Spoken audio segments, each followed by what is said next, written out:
Hello, valued viewers. I hope you're all doing very well.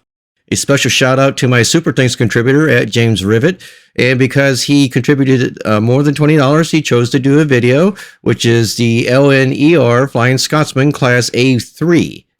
And if you all would like a video done such as this one, use the Super Thanks button, and any contribution over $20 will get you a video such as this. And also, that video takes priority over any project that I am doing, which means yours will get posted before any of mine. And with that, enjoy the video. April of 1922 marked a milestone in Great Britain railway history, for that was the month in which the first member of the first whole class of Pacific locomotives went into service. Few designs can match the record of these impressive engines and their derivatives. 79 were to be built between 1921 and 1934, and they were originally class designated with an appropriate A1.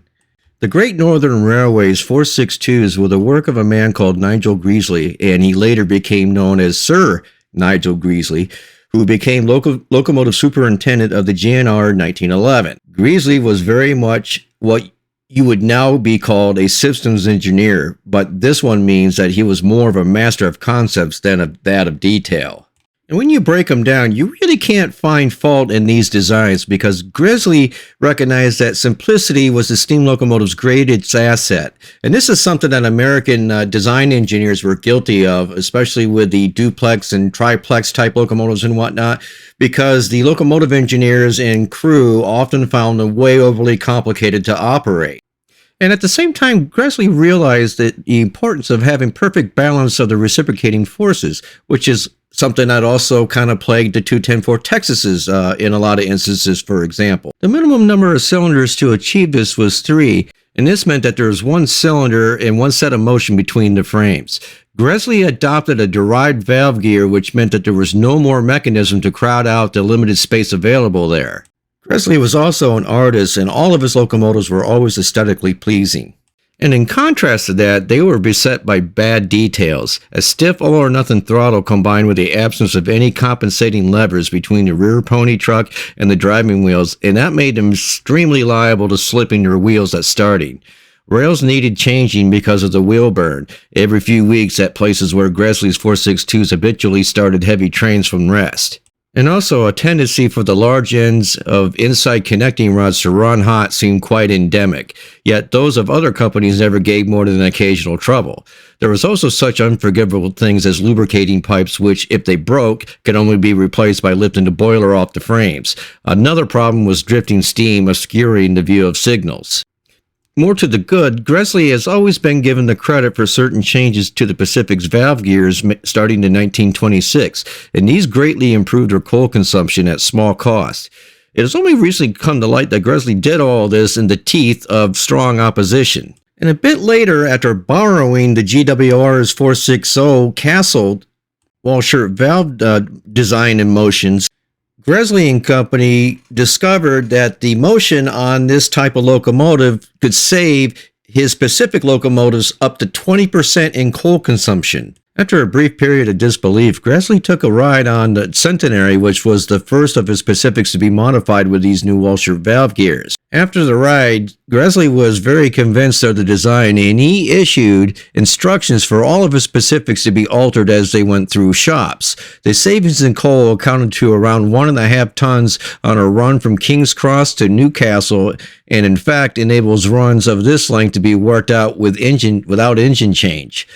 About the same time, boilers designed for a higher working pressure of 225 psi were introduced, and in some cases combined with a reduction of cylinder diameter.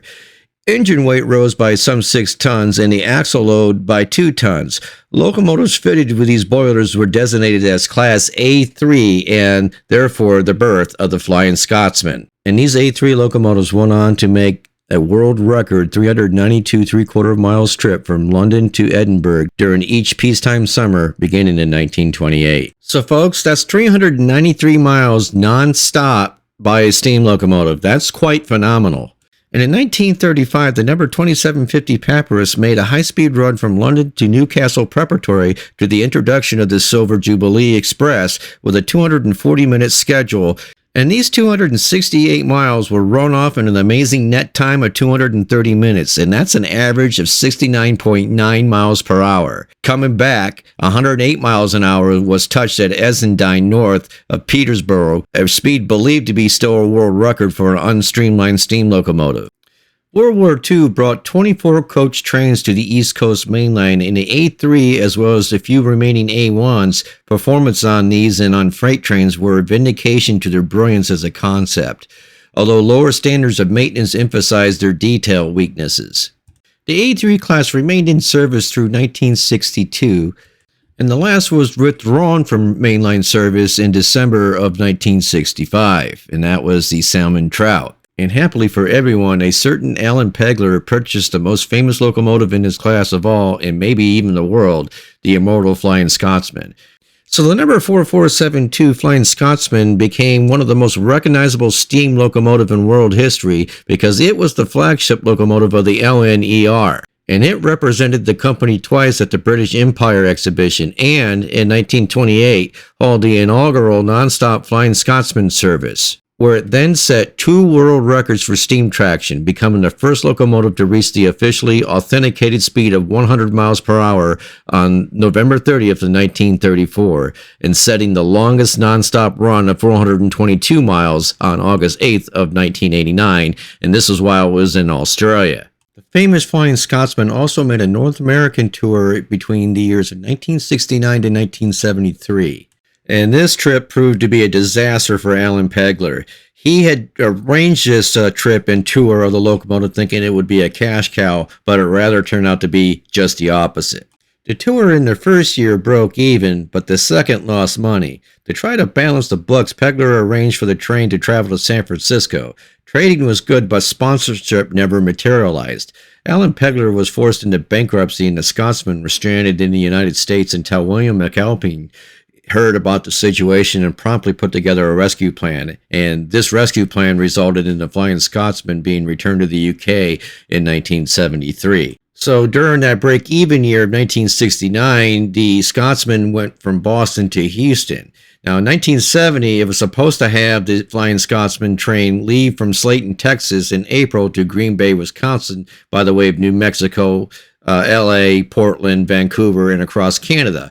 Instead, it went in late June and July from Texas to Green Bay by way of Oklahoma, St. Louis, and Chicago, spending a week on display at Dearborn Station from July 4th to the 11th. Then the CNW to Green Bay, leaving Green Bay on August 15th. After a month there, it went to Detroit and then across eastern Canada and back to Toronto, where it spent the winter. So sometime in 1971, it went from winter storage in Toronto's Spadina Roundhouse in Buffalo, and then apparently it went west over the Nickel Plate Road. And then next confirmed sighting is Chester, Montana on September 12th, working its way west to San Francisco. And from there, I have no idea where else that it went, so you all can fill in the blanks if you have that information. And today, the Flying Scotsman is operated by the National Railway Museum, and that started in 2004. From that point on, the museum and interested parties overhauled the Flying Scotsman, and it now runs occasional excursion service and will be certified to do so through the year of 2029. And with that, the following specifications apply to the LNER A3, number 4472, the Flying Scotsman. The length of the locomotive was 70 feet, the height of the locomotive was 13 feet, and the locomotive's weight was 96.25 long tons. The locomotive had 3 cylinders, and they measured 20 by 26 inches.